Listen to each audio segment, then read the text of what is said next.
सभी को नमस्कार। एक बार फिर से आप सभी का मैं अपने इस चैनल पर स्वागत करता हूं। आज के इस लेक्चर में Bihar daily news analysis series में 1 और 2 अप्रैल का जो भी न्यूज़ है बिहार के पटना एडिशन में उसको मैं कवर करने जा रहा हूं।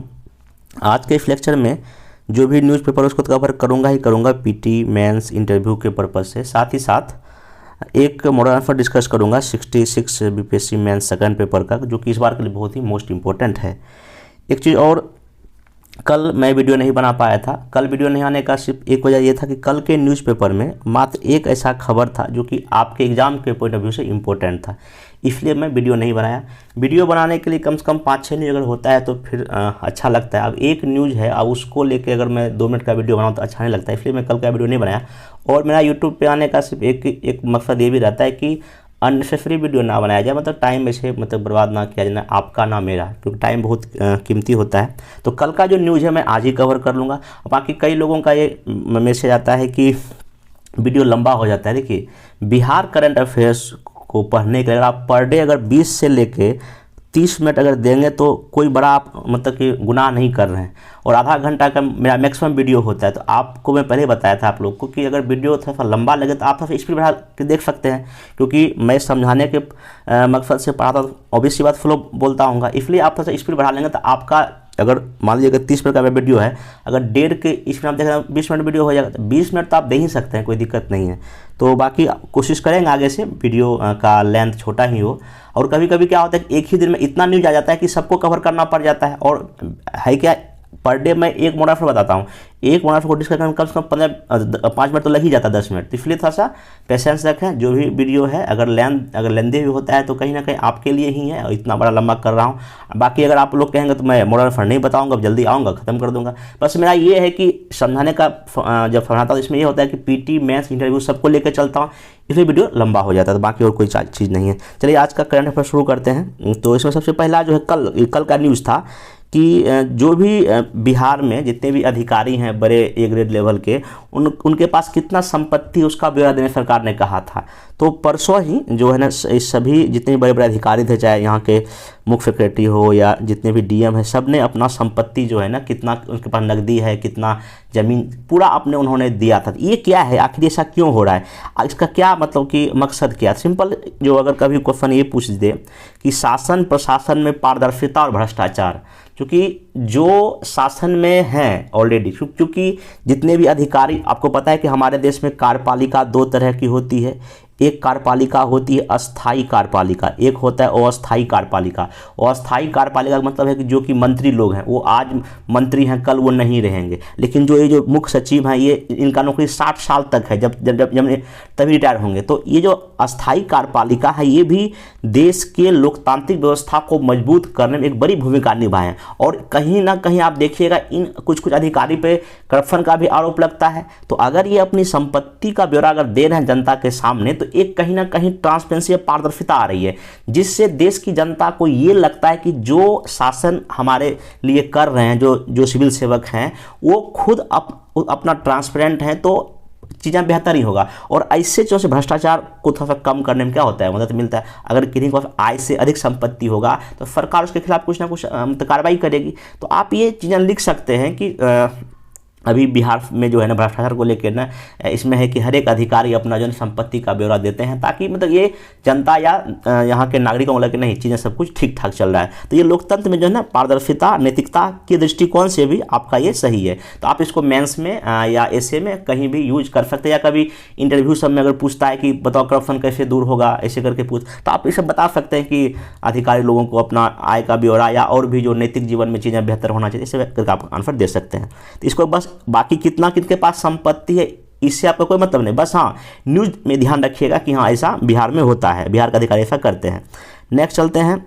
हाँ, अभी जो बिहार के जो वित्त मंत्री पर डे या तो विधानसभा में या तो ऐसे ही पब्लिक मीडिया के सामने राज्य की स्थिति क्या है, आर्थिक स्थिति क्या है, कहाँ से कितना पैसा आ रहा है, उसके बारे में वो बहुत कुछ बोलते रहते हैं। या केंद्र से कितना पैसा आ रहा है, कितना जा रहा है, मैं इस चीज़ को मैं पर डे कवर भी कर रहा हूँ। तो इन्होंने कल जो है ना बोला है संवाददाताओं समय में कि आंतरिक स्रोतों से बढ़ रही राज्य की आय, ये वित्त मंत्री जो यहाँ के हैं बिहार के, विजय कुमार चौधरी, इनका कहना है, इनका ये कहना है कि जो 2022-23 में जो पूरा जो खर्च था, तो वो जो है ना खर्च का लगभग जो है ना 99% जो है ना बिहार सरकार खर्च कर लिए। बाकी मैं इसको दूसरे पेपर कटिंग में बताता हूँ, उसमें काफ़ी अच्छे से दिया गया है। इन्होंने जो यहाँ का है, जो हिंदुस्तान में काफ़ी अच्छे से दिया हुआ है। देखिए क्या होता है ना, किसी न्यूज़ में उसी खबर को काफ़ी शॉर्ट बना देता है, किसी को बड़ा करके देता है, तो जिसमें अच्छा होता है मैं वही बता रहा हूँ। तो यहाँ पर उन्होंने कहा है कि बिहार में 2,35,000 करोड़ खर्च में केंद्रीय मदद सिर्फ 21,828 करोड़ रुपये रही है। यह राज्य के जो पूरा जो खर्चा 2022-23 जो बीता, क्योंकि आपको पता है कि 31 मार्च में पूरा क्लोजिंग का डेट होता है, तो सरकार ने कितना आय हुआ, कितना इनकम, वो सब अपना ब्यौरा दिया है, मतलब वास्तविक जो क्या हुआ है। तो वही यहाँ सरकार ने, वित्त मंत्री का कहना है कि टोटल जो है ना 22-23 में जो खर्च हुआ वो कितना हुआ, 2,35,000 करोड़ खर्च हुआ।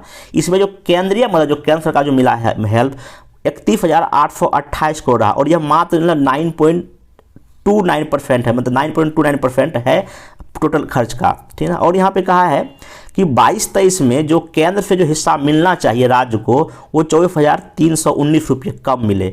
और दूसरी ओर जो राज्य ने केंद्र जो योजनाएं होती है उसमें राज्य के मद में 31,551 करोड़ रुपया जो है ना खर्च किया। इससे राज्य की योजनाएं क्या होती, प्रभावित होती। मैं बार बार बोलता हूं, जब भी कभी केंद्र राज्य संबंध में क्वेश्चन आएगा तो आपको इसी डेटा को लिखना पड़ेगा, और 67 इसका प्रत्यक्ष प्रमाण है, क्वेश्चन पूछ चुका। और ये सब न्यूज आपको हो सकता है किसी में बुक में ना मिले, क्योंकि ये करंट का है। कितना कोई बुक वाला कितना करंट अपडेट करेगा, उसका तो पर डे बुक को छापेगा नहीं। इसलिए आप इस डेटा को लिखिए कि जो केंद्र प्रायोजित योजनाएं होती है उसको लेके हमेशा राज्य आपत्ति दर्ज करता है। क्या क्यों करता है, क्योंकि देखिए राज्य की भी अपनी कुछ काम है, योजनाएं होती है, तो राज्य अपना योजना चलाए कि केंद्र का योजना चलाए। तो यहाँ पे ना केंद्र का विवाद के बीच एक इशू ये भी है।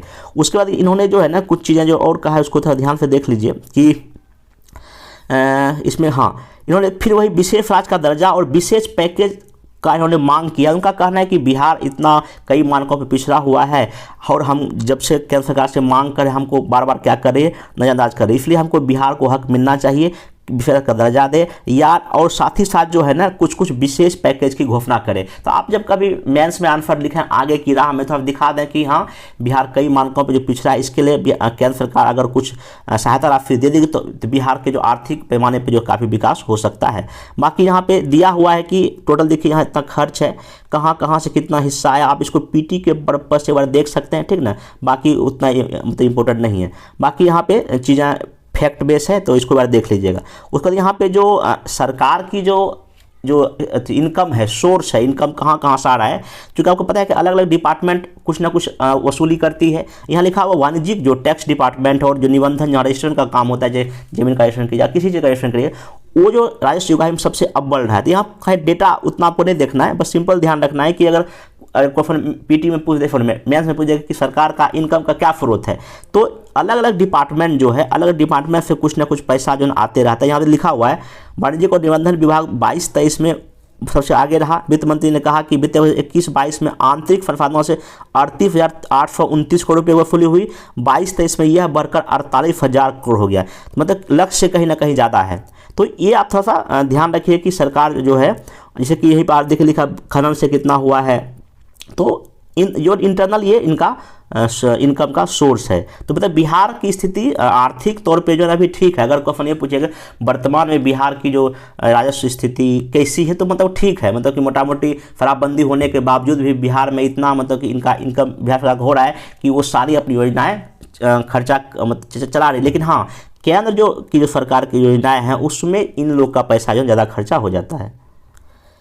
अगला खबर इसमें है कि बिजली कंपनी ने 17,315 करोड़ रुपए का राजस्व संग्रह का किया कीर्तिमान। ये बीपीएससी 63 में क्वेश्चन पूछा था। जो बिजली जो वितरण कंपनी है हमारे देश में जो बिजली का जो सिस्टम क्या है, एनटीपीसी या जो कुछ प्राइवेट कंपनी बिजली बनाई, मान लीजिए एनटीपीसी ने पूरे जो बाढ़ में है, कहलगांव में है, एनटीपीसी बंद, वो केंद्र सरकार की बिजली है। उससे जो है ना केंद्र सरकार से बिजली फिर कंपनी जो बिजली बांटती है हर एक घरों में, वो खरीदती है। तो ये जो बिजली वितरण कंपनियां हैं जो बिहार में है, मेनली इसमें है Bihar state power holding company.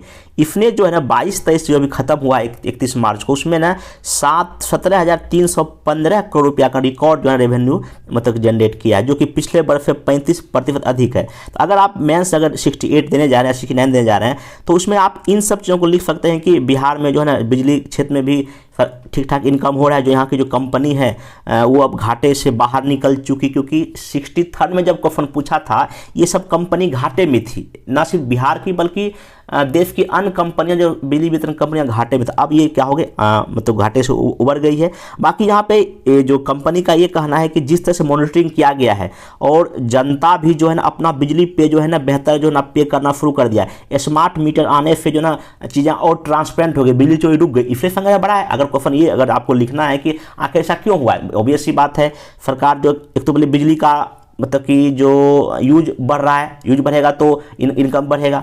फिर जो है सरकार जिस तरह से स्मार्ट मीटर लगा रही है, हर एक घर तक बल्ब ये सब, बिजली तक खपत बढ़ने से इनकम बढ़ रहा है। और जो उगाही है, जो पैसा लेने का जो सिस्टम वो भी ऑनलाइन हो गया, तो लोग अधिक पे जो है करते हैं और लोग जागरूक भी हो गए कि बिजली खर्चा करो तो पैसा दीजिए। बाकी इंडस्ट्री लग रहा है, एग्रीकल्चर में जा रही बिजली, तो सरकार को मतलब कि इनकम तो होगा ही होगा। तो आप इसको इस करके लिख सकते हैं।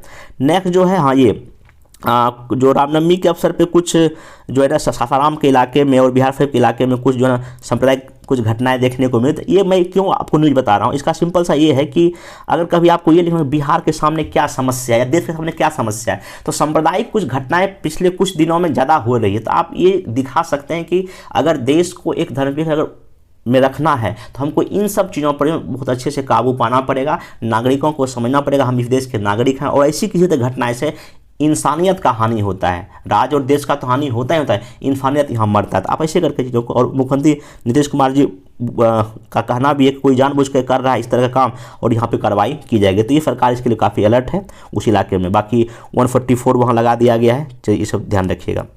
बाकी जो है हाँ ये सब तो बता ही दिया कितना कितना है यह। हाँ ये जो ना बीपीएससी जो है का जो कल जो है ना 1 अप्रैल 1949 को बीपीएससी का स्थापना हुई थी, ठीक ना। तो 75 ईयर इनका लगभग सफ़र पूरा होने वाला है। और जो है ना ये पहले जो है ना बीपीएससी का जो ना मुख्यालय कहाँ रांची में था। 1 मार्च 1951 को रांची से पटना नेहरू पथ में आ गया। ये पीटी के लिए आप ध्यान रखिएगा, फैक्ट 1 मार्च 1951 को आया है, ठीक ना।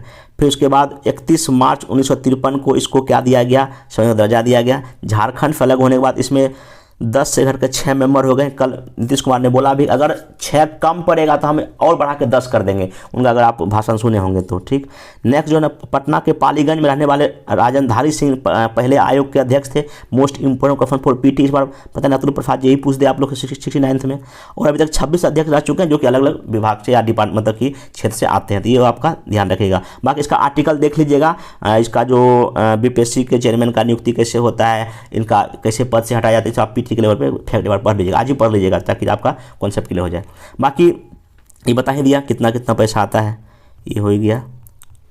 नेक्स्ट चलते हैं। हाँ ये देखिए अभी जो देश के प्रधानमंत्री नरेंद्र मोदी जी हैं उनका ना एक है सांसद खेल प्रतियोगिता जो एक चलाया जा रहा है। पूरे देश के जितने भी मेंबर ऑफ पार्लियामेंट हैं वो अपने इलाके में सांसद खेल प्रतियोगिता चला रहे हैं। इसी में पटना साहिब के जो सांसद हैं श्री रवि शंकर प्रसाद जी ने पटना साहिब सांसद खेल का स्टार्ट किए हैं। तो ये क्यों मैं बता रहा हूँ आपको, एक तो पहली बात तो देश के लेवल में जितना भी लगभग आपका जो जितने भी मेंबर ऑफ पार्लियामेंट हैं अगर वो अपने इलाके में इस तरह के खेलों का अगर जब महोत्सव करेंगे, ऑब्वियस सी बात है लड़के लड़कियाँ चाहे 10 साल वाले हो या 20 जो भी खेल में इंटरेस्टेड हैं वो अपना खेल का हुनर दिखाएंगे और ना केवल डिस्ट्रिक्ट लेवल में बल्कि स्टेट और नेशनल बल्कि इंटरनेशनल लेवल पर जाएंगे। तो आप दिखा सकते हैं कि अगर बिहार खेलों में ऐसे बहुत पिछड़ा हुआ है तो खेलों को विकास करने के लिए क्या क्या उपाय किए चाहिए। जिस तरह से यहाँ मेंबर ऑफ पार्लियामेंट लोग कर रहे हैं वैसे एमएलए को करना चाहिए। अगर एमएलए अगर हमारे राज्य में 234 एमएलए हैं, एमएलसी भी हैं, अगर ये लोग अपने इलाके को चूज कर लें और वहाँ पर अपने लेवल पर अगर कई तरह खेल कुश्ती क्रिकेट खिलाएंगे तो ऑब्वियस सी बात है वहाँ से खिलाड़ी निकलेंगे।